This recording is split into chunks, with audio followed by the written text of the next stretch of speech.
اعوذ باللہ من الشیطان الرجیم بسم اللہ الرحمن الرحیم الحمد للہ رب العالمین والصلاة والسلام علی اشرف الانبیاء والمرسلین وآلہ الطیبین الطاہرین۔ اعوذ باللہ من الشیطان الرجیم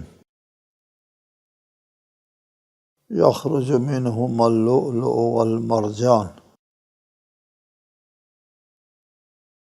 ان دونوں سمندروں سے موتی اور مونگا نکلتے ہیں۔ سورہ الرحمن آیت 22۔ اس سے پہلے کی آیت میں ارشاد فرمایا تھا دو سمندروں کے آپس کے ملنے کا ذکر فرمایا کہ دو سمندر آپس میں ملتے ہیں اور ان دونوں کے درمیان میں ایک آڑ ہے۔ اس سلسلے میں ہم نے پہلے عرض کیا تھا کہ دو سمندروں سے مراد ایک سمندر کا پانی ہے اور دوسرا دریاؤں کا یا زیر زمین جو پانی ہے وہ بعض لوگوں نے مراد دیا ہے۔ اس آیے مبارکہ میں فرمایا یخرج منہما، ان دونوں سمندروں سے، دو سمندر ہیں، دونوں سمندروں سے موتی اور مونگا نکلتے ہیں۔ یہاں یہ سوال پیدا ہوتا ہے کہ میٹھے پانی سے تو موتی مونگا نہیں نکلتے، یہ موتی مونگا جو ہے وہ سمندر کے پانی سے نکلتے ہیں۔ اس میں ارشاد ہوا ہے منہما، ان دونوں سے نکلتے ہیں، تو اس کی کیا صورت ہوگی؟ اس کے جواب میں بعض لوگ کہتے ہیں کہ یہ مونگا اور موتی وہاں پیدا ہوتے ہیں جہاں دریاؤں کا میٹھا پانی سمندر میں گرتا ہے اور اس جگہ جہاں میٹھا پانی سمندر کے پانی کے ساتھ مخلوط ہوتا ہے وہاں پر مونگا اور موتی بنتے ہیں، یعنی بعض لوگوں کا کہنا ہے، والعلم عند اللہ۔ بہرحال قرآن مجید کے ظاہر سے بھی یہی معلوم ہوتا ہے منہما، ان دونوں سے موتی نکلتے۔ فَبِأَيِّ آلَاءِ رَبِّكُمَا تُكَذِّبَانِ،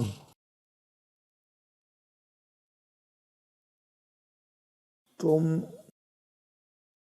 اللہ کی کس کس نعمت کو جھٹلاؤ گے؟ پانی کی نعمت ہے اور یہ دیگر جو نعمتیں ہیں ان میں سے کن کن نعمتوں کو تم جھٹلاؤ گے؟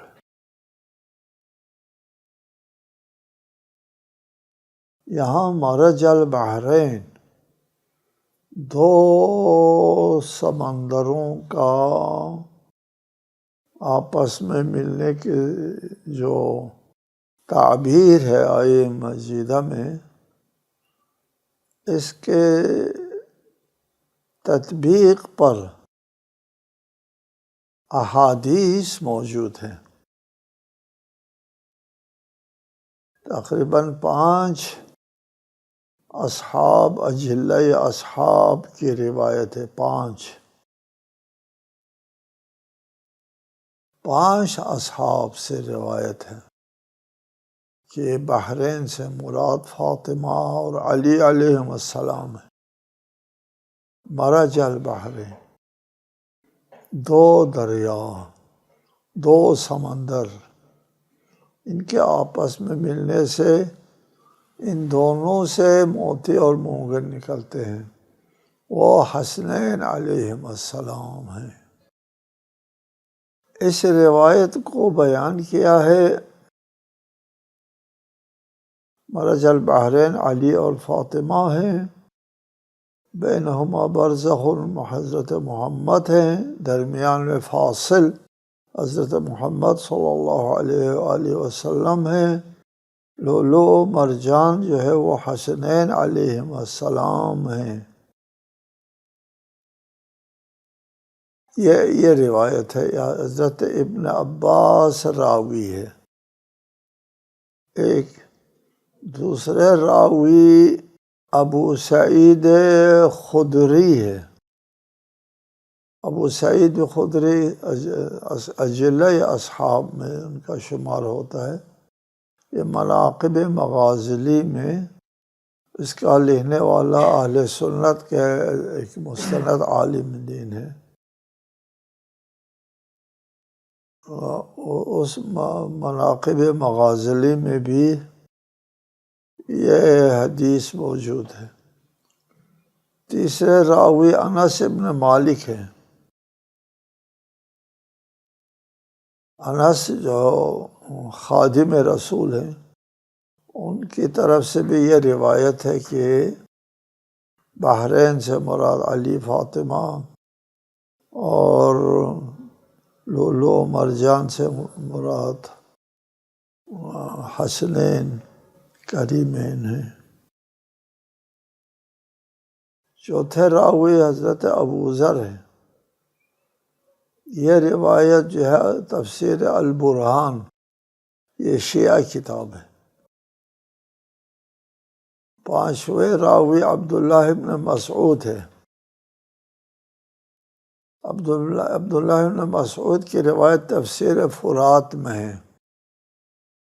یہ دو مصادر جو ہے البرہان اور تفسیر الفرات جو ہے وہ شیعہ مصادر ہیں. باقی تین اہل سنت کے مصادر میں ہیں. یہ روایت موجود ہے. وَلَهُ الْجَوَارِ الْمُنشَآتُ فِي الْبَحْرِ كَالْأَعْلَامِ، اور سمندر میں چلنے والے پہاڑوں کی طرح بلند جہاز اسی کے ہیں. جہاز سادی اور جہاز رانی ایک صنعت ہے. اس صنعت کے اوپر قدیم سے انسان نے فائدہ اٹھایا ہے،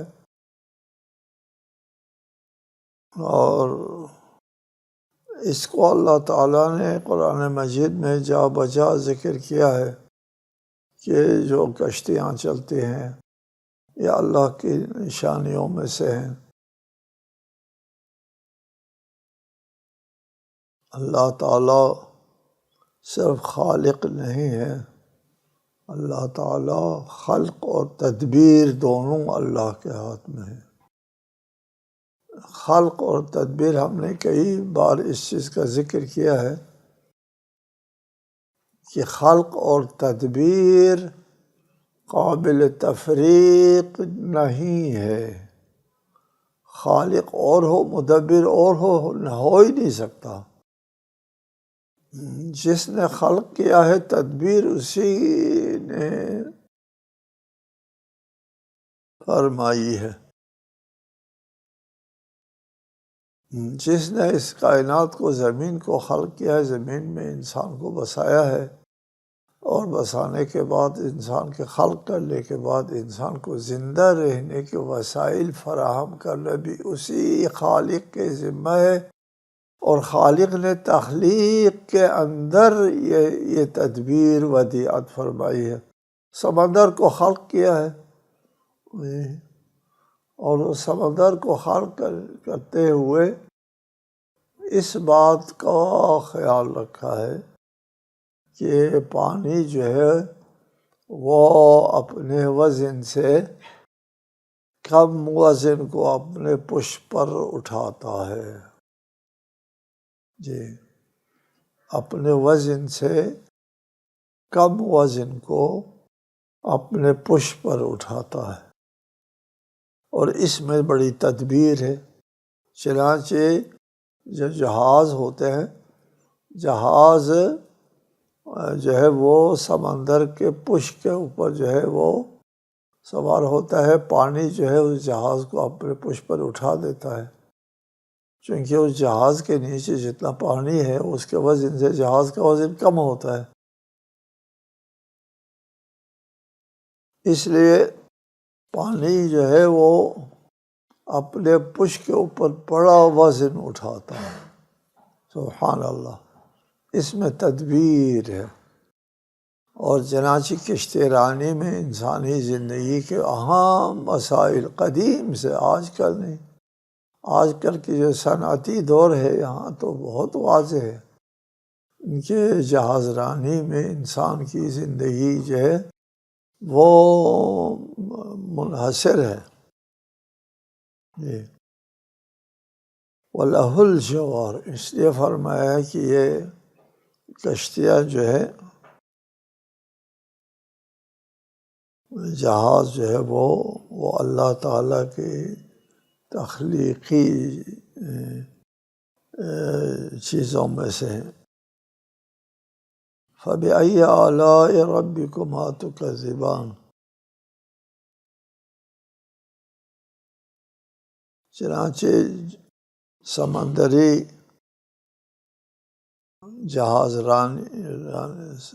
رانی اور سمندری سفر میں موجود فوائد، منافع اور آسائشوں میں سے تم کس چیز کو جھٹلاؤ؟ کتنی بڑی نعمت ہے سمندر کے اوپر جہازوں کا تیرنا.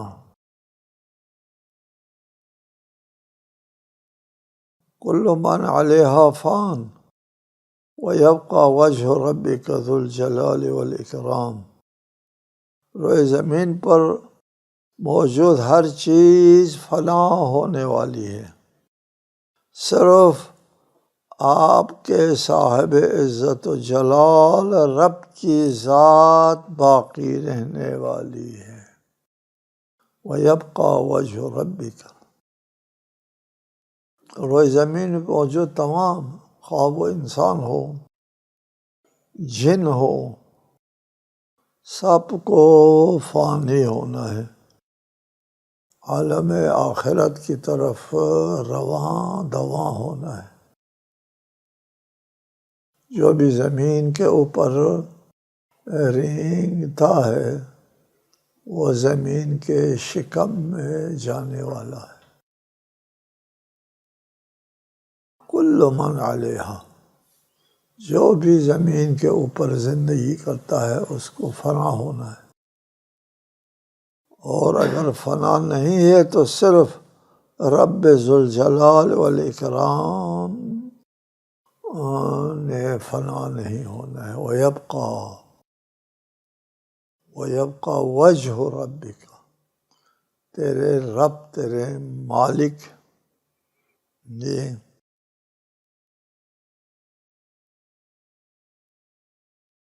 صاحب عزت و جلال رب کی ذات باقی رہیں گی. وجہ ربک، آپ کے رب کا وجہ، آپ کے رب کا چہرہ باقی رہے گا. یہاں ایک محاورہ ہے، چہرہ کہہ کر کے ذات مراد لی جاتی ہے. یہ عربی میں بھی محاورہ ہے اور ہماری زبانوں میں بھی محاورہ ہے. یہ ہمارے قوم کا چہرہ ہے، شناخت ہے. چہرہ کہہ کر کے ذات مراد دی جاتی ہے. عربی میں یہ محاورہ عام ہے. مثلا وہ مکہ کے مساکین کہا کرتے تھے این وجہ عربی کریم ینقذنی من الہوام، کہاں ہے عرب کا وہ چہرہ جو مجھے ذلت سے بچائے، وہ چہرہ کہاں ہے؟ ذات مراد ہے، محاورہ ہے. قرآن مجید میں بھی متعدد جگہوں پر لفظ وجہ اللہ تعالیٰ کے لیے استعمال ہوا ہے، اللہ تعالیٰ کی ذات کے لیے استعمال ہوا ہے. یریدون وجہ اللہ، وہ اللہ کی رضامندی چاہتے ہیں. وجہ اللہ، رضا اللہ، ابتغاء وجہ ربہم، اپنے رب کی خوشنودی، کل شیء ہالک الا وجہہ، ہر چیز فنا ہونے والے ہے سوائے اللہ کی ذات کے، یہاں بھی وجہ ہے، لہذا وجہ کہہ کر ذات مراد لینا ایک محاورہ ہے جو سب کے لیے قابل فہم ہے۔ اس میں ذات مراد لینا ہی متعین ہے، اس کا مطلب کچھ اور لینا جو ہے وہ قرآن کی تحریف ہوگی۔ فَبِأَيِّ آلَاءِ رَبِّكُمَا تُكَذِّبَانِ، پھر تم کس نعمت کو جھٹلاؤ گے؟ ہر چیز نے فانی ہونا ہے، فنا ہونے کے بعد پتہ چلتا ہے کہ انسان ہمیشہ رہنے کے لیے یہاں نہیں آیا، اور یہاں سے جا کر قیامت کے دن اپنے اعمال کا جواب دینا ہے۔ ہر چیز نے فانی ہونا ہے، فنا ہونا ہے، پھر فنا ہونے کے بعد تم پر منکشف ہو جائے گی کہ اللہ کی کتنی نعمتیں حاصل تھی مجھے۔ ادھر تمہیں یہ آواز آ جائے گی، تم کس نعمت کو جھٹلاؤ گے؟ وہاں نہیں جھٹلا سکتے، دنیا کی زندگی میں تو بہت جھٹلایا، لیکن عالم آخرت میں جانے کے بعد ان نعمتوں کا صحیح ادراک ہو جائے گا۔ یسألہ من فی السماوات والارض کل یوم ہوا فی شان، جو کچھ بھی آسمانوں اور زمین میں ہے سب اسی سے مانگتے ہیں۔ یسألہ، وہ ہر روز ایک نئی کرشمہ سازی میں ہے۔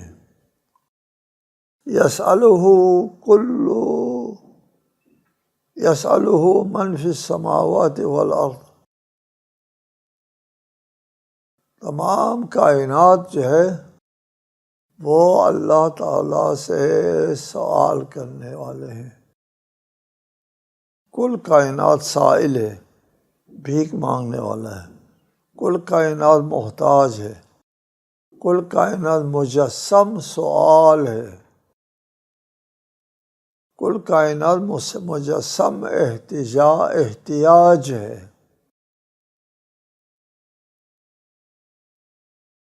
وہ اپنے وجود میں بھی اللہ کا محتاج ہے، اپنی بقا کا بھی اللہ کا محتاج ہے۔ ہر آن اللہ تعالیٰ کا محتاج ہے۔ بقا کا جب ہے ہر آن، کوئی لمحہ جو ہے وہ انسان اللہ سے بے نیاز نہیں ہو سکتا۔ یہاں دنیا کی زندگی میں ہر لمحہ اور ہر آن انسان اللہ تعالیٰ کا محتاج ہے، اور اللہ تعالیٰ سے بھیک مانگ رہا ہوتا ہے ہر آن، خواہ وہ زبان سے نہیں بھیک مانگ رہا، لیکن اس کا حال، اس کی صورت حال، اس کی زبان حال یہ ہے کہ وہ اللہ سے مانگ رہا ہے، محتاج ہے، محتاج سائل ہی ہوتا ہے۔ کل یوم ہوا فی شان، وہ ہر روز ایک ہی شان میں ہے، ہر روز ایک شان میں ہے۔ ہر روز سے مراد جو ہے وہ زمانہ مراد نہیں ہے، ہر روز سے مراد ہر زمانہ مراد نہیں ہے۔ شان سے مراد ایجاد و ابداع ہے۔ کل یوم ہوا فی شان، اللہ تعالیٰ ہر ہر وقت، وقت بھی نہ کہیں، ہمیشہ، کل یوم، اللہ ہمیشہ ایجاد و ابداع میں ہے۔ وہ فی شان، شان کام کو کہتے ہیں۔ اللہ تعالیٰ ہر روز ایک کام میں ہے، ہر روز ایک کام ہے۔ کام کی تعبیر جو ہے اس شان کا معنی بیان نہیں کر سکتا۔ لفظ کام اس کا ترجمہ نہیں ہو سکتا۔ کام شان کا مطلب بیان نہیں کر سکتا، اس لیے ہم نے کل یوم ہوا فی شان، شان کی جگہ کام ترجمہ نہیں کیا، ترجمہ وہی ابداع اور ایجاد کیا ہے۔ اس کو ہم اردو میں کرشمہ سازی کہتے ہیں۔ ہر روز اللہ کرشمہ سازی میں ہے۔ ہمارے ہندوستان کے قدیم جو مترجمین ہیں، ان میں سے قدیم مترجم نے یہاں ترجمہ کیا اللہ تعالیٰ ہر روز ایک دھندے میں ہے۔ شان ترجمہ دھندے سے کیا ہے۔ اردو محاورے میں دھندا کام کو کہتے ہیں، اگرچہ ہم محاورے میں دھندا برے کام کو دھندا کہتے ہیں، لیکن نہیں، اردو میں ہر کام کو دھندا کہتے ہیں۔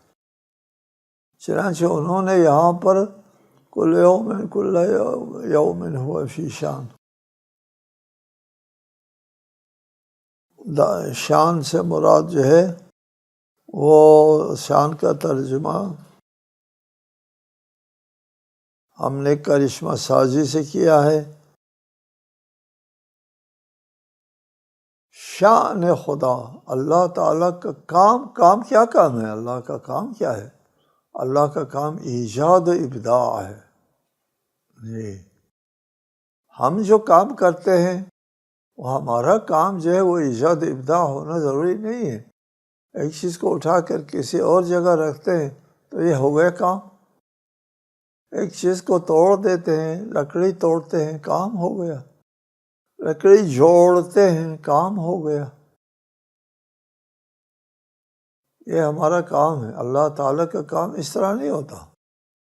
اللہ تعالیٰ کا ہر کام ایجاد اور ابداع ہے۔ ہم ترجمہ کر رہے تھے تو ہم کو بہت دشواری پیش آئی یہاں لفظ شان کے ترجمے میں، اور روایات کی طرف ہم نے رجوع کیا تو ہم کو روایات میں شان کا ترجمہ مل گیا۔ جی، جیسا کہ مولا امیر المومنین علی علیہ السلام نے ایک خطبے میں ارشاد فرمایا، الحمدللہ الذی لا يموت ولا تنقضی عجائبہ۔ حمد ہے اس ذات کے لیے جسے فنا نہیں ہے اور اس کے ایجادات کے عجائب ختم ہونے والے نہیں ہے۔ لا تنقضی عجائبہ لأنہ کل یوم فی شان، وہ ہر روز ایک شان میں ہے۔ یہاں پہ مولا بھی وہی لفظ استعمال فرماتے ہیں جو آیت میں ہے، ہر روز ایک شان میں ہے۔ اس کے بعد مین بیانیہ ہے، شان کا معنی کرتے ہیں مولا، یہ ہمارے کام آ گیا۔ من احداث بدیع لم یکن، شان کیا ہے؟ وہ کرشمہ سازی ہے جو پہلے سے موجود نہیں تھا، اس کی نئی ایجاد ہے۔ اس نئی ایجاد کو شان کہتے، کل یوم ہوا فی شان۔ ایک آیت ہے وَالسَّمَاءَ بَنَيْنَاهَا بِأَيْدٍ وَإِنَّا لَمُوسِعُونَ، آسمان کو ہم نے طاقت سے بنایا اور ہم وسعت دینے والے ہیں۔ اور اس وقت کائنات پھیل رہی ہے، وسیع ہو رہی ہے، تجربہ کرنے والوں نے بھی دیکھا بڑی تیزی سے وسیع ہو رہی، اور ایک لمبا موضوع ہے۔ فَبِأَيِّ آلَاءِ رَبِّكُمَا تُكَذِّبَانِ، ہر لمحہ اللہ کی طرف سے فیاضی ہے، کرشمہ سازی ہے، کل یوم هو فی شان ہے، ہر وقت اللہ تعالیٰ جو ہے وہ اس میں ہے، لا انقطاع فی الفیض، ایک محاورہ ہے، اللہ تعالیٰ کے فیض میں انقطاع نہیں ہے، یہ ہمیشہ جاری رہتا ہے، کوئی توقف نہیں ہوتا۔ تو اس عظیم نعمت کو کہ اللہ کی طرف سے فیض ہمیشہ جاری ہے، ہر وقت جاری ہے، ہر وقت اللہ کی طرف سے کرشمہ سازی ہے، یہ تم کس نعمت کو جھٹلاؤ گے؟ سَنَفْرُغُ لَكُمْ أَيُّهَا الثَّقَلَانِ، اے جن و انس کی دو باوزن جماعتوں، ہم عنقریب تمہاری سزا و جزا کی طرف پوری توجہ دینے والے ہیں۔ سنفرغ، ہم فارغ ہو کر یعنی متوجہ ہونے والے ہیں۔ ثقلان جن و انس قابل قدر مخلوق ہیں، ایھا الثقلان، اے قابل قدر جماعت ہو جن و انس، ہم سنفرغ پوری توجہ دینے والے ہیں،